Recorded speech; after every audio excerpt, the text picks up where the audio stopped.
rico e ter muito dinheiro, pode ter conta bancária lá no estrangeiro.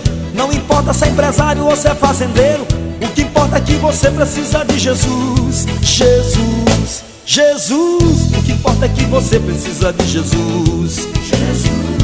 Jesus, mas o que importa é que você precisa de Jesus. Um centurião romano muito fervoroso, homem de muita esmola, muito generoso. Era honesto, era justo, coração bondoso.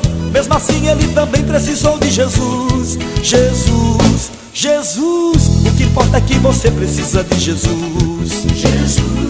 Jesus, o que importa é que você precisa de Jesus. A Bíblia diz que todos pecaram e destituídos foram da glória de Deus. Por isso mesmo é que o Senhor Jesus, em cima daquela cruz, o seu sangue verteu. Fez tudo isso para pagar nossos pecados, para ser o nosso advogado diante de Deus. Fez tudo isso para pagar nossos pecados, para ser o nosso advogado diante de Deus. Mas acontece que isso tudo não se vende. Se você não se arrepende, não terá perdão. Não tem pobreza, nem riqueza, nem idade. Deus olha a humanidade sem acepção. Após a morte, então segue-se o juízo. É inferno, paraíso, meio termo não. Faça uma prova se Jesus é poderoso, e Ele vai te dar um gozo no teu coração. Jesus, Jesus, tira das trevas e leva pra luz. Jesus, Jesus, tira das trevas e leva pra luz. Jesus, Jesus, tira das trevas e leva pra luz. Jesus, Jesus, tira das trevas e leva pra luz.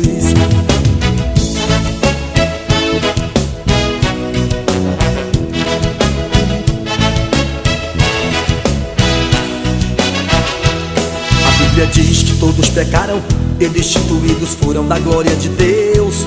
Por isso mesmo é que o Senhor Jesus, em cima daquela cruz, o seu sangue verteu. Fez tudo isso para pagar nossos pecados, para ser o nosso advogado diante de Deus. Fez tudo isso para pagar nossos pecados, para ser o nosso advogado diante de Deus.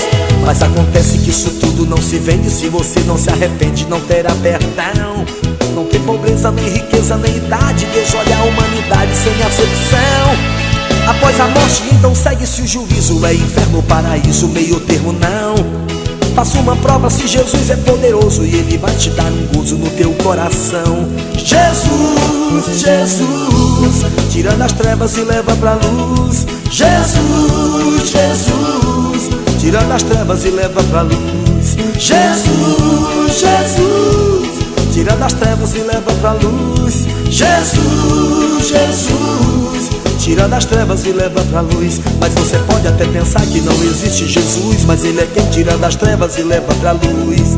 Jesus, Jesus, tira das trevas e leva pra luz. Jesus, Jesus, tira das trevas e leva pra luz. Jesus, Jesus, tira das trevas e leva pra luz.